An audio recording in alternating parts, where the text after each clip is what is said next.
हर हर महादेव दोस्तों, कैसे हैं आप सब। चलिए शुरू करते हैं आज की कहानी। सुनो जी, सुनीस आ रहा है अपनी नई नवेली दुल्हन को लेकर हनीमून के लिए। अभी उसी का फोन था। विनीता ने उत्साह के साथ कहा। राजेश बिना कोई प्रतिक्रिया व्यक्त किए अखबार में नजर गड़ाए चाय की चुस्कियां लेते रहे। नैनीताल जैसे हिल स्टेशन पर रहने वालों के लिए मेहमानों के आने की खबर अखबार की चटपटी खबरों की तुलना में मामूली सी बात होती है। अपने यहाँ ही ठहरेंगे, विनीता ने फिर से ध्यान आकर्षित करने का प्रयास किया। कब आ रहे हैं? खबर पूरी पढ़कर अखबार रखते हुए राजेश ने पूछा। इसी महीने की 26 तारीख को 3 दिन का कार्यक्रम है, पर मैंने तो इसी दौरान मयंक के यहाँ जाने का प्रोग्राम बनाया था। बेचारा इतने सालों से कह रहा है। मयंक राजेश के घनिष्ठ मित्र हैं। अल्मोड़ा में उनका फार्म हाउस है। काम के सिलसिले में वो अक्सर नैनीताल आते रहते हैं और हर बार दोस्त से मिलने उनके घर अवश्य आते हैं। 2-3 बार तो पत्नी के साथ भी आ चुके हैं। वे भी मियाँ बीवी 2 ही प्राणी हैं। राजेश की तरह उनके बच्चे भी विदेश में बस चुके हैं। वो जब भी आते हैं इतने आग्रह से राजेश और विनीता को अपने फार्म हाउस पर आने का निमंत्रण देते हैं कि अब तो ना जाने पर उन्हें शर्मिंदगी होने लगी है। पर क्या करें, राजेश को अपने काम से फुर्सत ही नहीं है। अब इतने सालों में कार्यक्रम बना तो सुनीश के आने की सूचना आ गई। सुनीश विनीता के मौसेरी बहन का बेटा है। विनीता उसकी शादी में नहीं जा पाई थी, पर फोन पर बधाई देते हुए उसने आग्रह किया था कि वह हनीमून मनाने नैनीताल आ जाए, और अब जब वह आ रहा है तो वो कहीं और कैसे जा सकते हैं। विनीता ने राजेश को अपनी मजबूरी बताई तो वो मान गए। ठीक है, फिर कभी सही, कहकर वे तैयार होने चले गए और विनीता खुशी खुशी सुनीश और बहू के स्वागत की तैयारियों में लग गई। अतिथि देवो भव के भारतीय संस्कार विनीता में कुछ ज्यादा ही गहरे पड़े हुए हैं, इसलिए आए दिन आने वाले मेहमानों की आवभगत करते उसे जरा भी उकताहट नहीं होती, बल्कि दिल उल्लास और स्फूर्ति से भर उठता है। वरना वही नित्य की नीरस दिनचर्या। राजेश तो सुबह के गए देर रात तक घर लौटते हैं। विनीता भला टीवी, मैगजीन और बाई के संग कितना वक्त बिताए।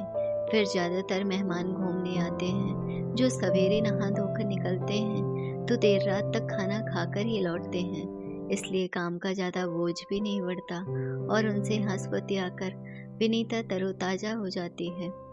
इसी बहाने उसे चाय नाश्ते के संग अपनी पाक कला के गुर प्रदर्शित करने के मौके भी मिल जाते हैं। राजेश भी ऐसे मौकों का पूरा लुत्फ उठाते हैं और खान पान के दौरान कई बार मजाक करने से भी नहीं चूकते। आप लोग आते रहा कीजिए, इसी बहाने हमें भी अच्छा खाने को मिल जाता है। विनीता झूठ मूठ आंखें तरेर देती, पर सच ही तो है, 2 लोग के लिए कुछ बनाने का मन ही नहीं करता। फिर राजेश को डायबिटीज भी है, इसलिए परहेज का पूरा ध्यान रखना होता है। पर मेहमानों के आने पर 2 दिन उन्हें भी थोड़ा छूट मिल जाती है। सोचते हुए विनीता जल्दी जल्दी पानी भरने लगी। हिल स्टेशन पर पानी की बड़ी किल्लत रहती है। बड़ी मुश्किल से कुछ देर के लिए पानी चढ़ता है। अरे हाँ, उन्हें कुछ उपहार भी तो देना है। शादी में तो जा नहीं पाई, अब यहाँ आ रहे हैं तो अच्छा मौका है। पर क्या दूं?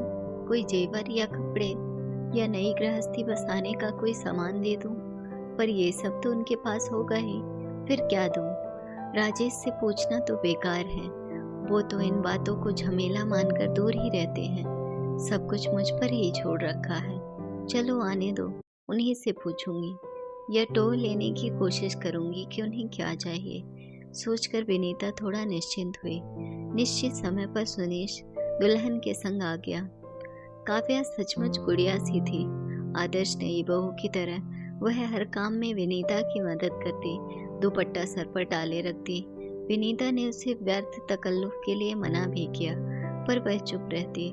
विनीता ने राजेश से दबे स्वर में शिकायत भी की तो वो बोले, अरे तुम सास हो उसकी, उम्र और अनुभव का लंबा फासला है। तुम दोनों के बीच क्या उम्मीद करती हो वह सहेलियों की तरह तुमसे हंसी ठट्ठा करे। विनीता मन मार कर रह गई।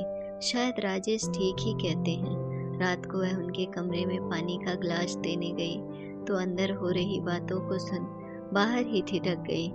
तुमने मुझसे पहले क्यों नहीं बताया कि यहाँ हम किसी 5 स्टार होटल के हनीमून स्वीट में नहीं वरन तुम्हारी मौसी के यहाँ रुकने वाले हैं। काव्या का नाराजगी भरा स्वर सुनकर विनीता चौंक उठी। यहाँ कोई तकलीफ है तुम्हें? मौसी कितना ख्याल रखती हैं हमारा।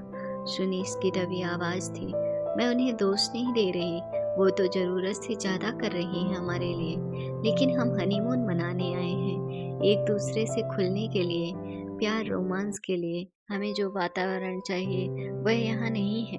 मैं तो सोच रही थी हम किसी आलीशान होटल के स्वीट में ठहरेंगे जहाँ बस तुम और मैं और तुम होंगे, तीसरा कोई नहीं। काव्या भावनाओं में बहने लगी थी। बंदिश तो यहाँ भी कोई नहीं है। काव्या, मौसी तो कुछ नहीं कहती। सुनीश का अपराधी सा स्वर उभरा। तुम समझ नहीं पा रहे मैं क्या चाहती हूँ। मौसी तो नहीं कहेंगी, लेकिन मुझे तो लगता है ना, नई ब्याहता हूँ, ससुराल है यह मेरा, संकोच जकड़े रहता है हर वक्त। तुमसे बात करते भी डर लगता है कोई देख ना ले। मैं तो इतनी उमंग से जीन्स स्कर्ट और जाने क्या क्या संग लाई थी, पर अब यहाँ। काव्या के स्वर में हताशा झलक उठी थी। विनीता का मन ना चाहते हुए भी उसके प्रति सहानुभूति से भर उठा। ठीक ही तो कह रही है बेचारी। हनीमून को लेकर नवविवाहिता के दिल में कितने अरमान होते हैं, यह भला मुझसे बेहतर और कौन समझ सकता है। विनीता अतीत की वादियों में गुम होने लगी। शादी से कुछ दिन पूर्व ही राजेश की छोटी मोटी नौकरी लगी थी। हनीमून पर जाने जितने पैसे उनके पास नहीं है, यह जानकर मुझे बहुत आघात लगा था। सिनेमा देखकर, सहेलियों से सुनकर हनीमून के जो ख्वाब सजोए थे उन्हें बिखरता देखकर मुझे घोर पीड़ा हुई थी। आज राजेश हर तरह से संपन्न है। हिल स्टेशन पर हमारा घर है। हर 2-3 साल में हम विदेश घूमने जाते हैं।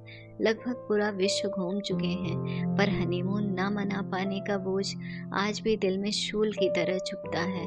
मैगजीन्स में जब हनीमून से जुड़े संस्मरण पढ़ती हूँ तो दिल में एक खालीपन उतर जाता है। इस मधुर एहसास से मैं क्यों वंचित रही। आगे की बातें सुने बिना नम आंखें लिए विनीता जाकर अपने बिस्तर पर लेट गई। सवेरे वह सोकर उठी तो सिर भारी हो रहा था। काव्या को उसकी बिगड़ी हुई तबीयत का एहसास हो गया। लाइए, मुझे बताइए क्या करना है, मैं बना देती हूँ नाश्ता। अरे नहीं, अभी रम्या आकर बना देगी, तुम नहा धो लो। काव्या नहाने चली गई। राजेश ऑफिस के लिए निकल चुके थे।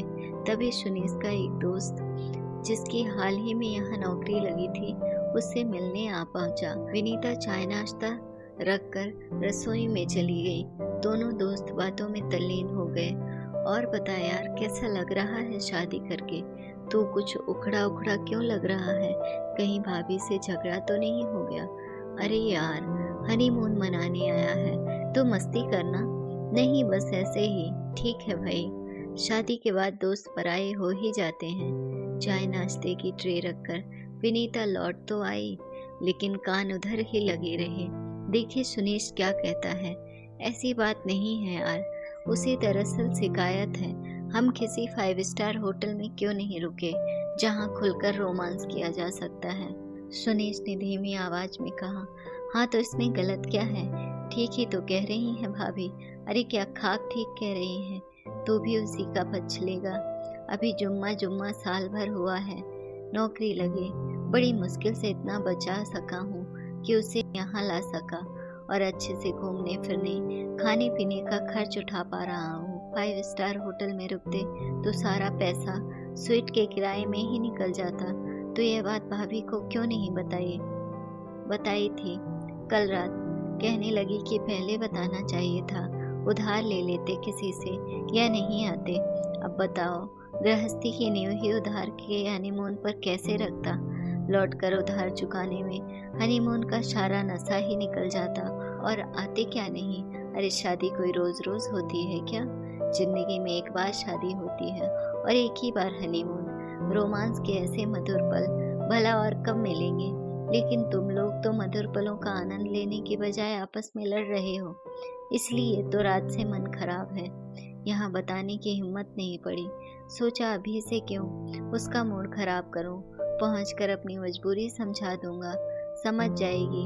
आदमी को जितना मिल रहा है क्या उसी में संतोष नहीं करना चाहिए? कल को और कमा लूंगा तो देखना, उसे प्लेन में देश विदेश घुमाऊंगा, महंगे से महंगे होटल में ठहराऊंगा। पर दोस्त, अभी ये सब मेरी सामर्थ्य से बाहर है। चादर से बाहर पाँव निकालूंगा तो दुनिया के सामने नंगा हो जाऊंगा।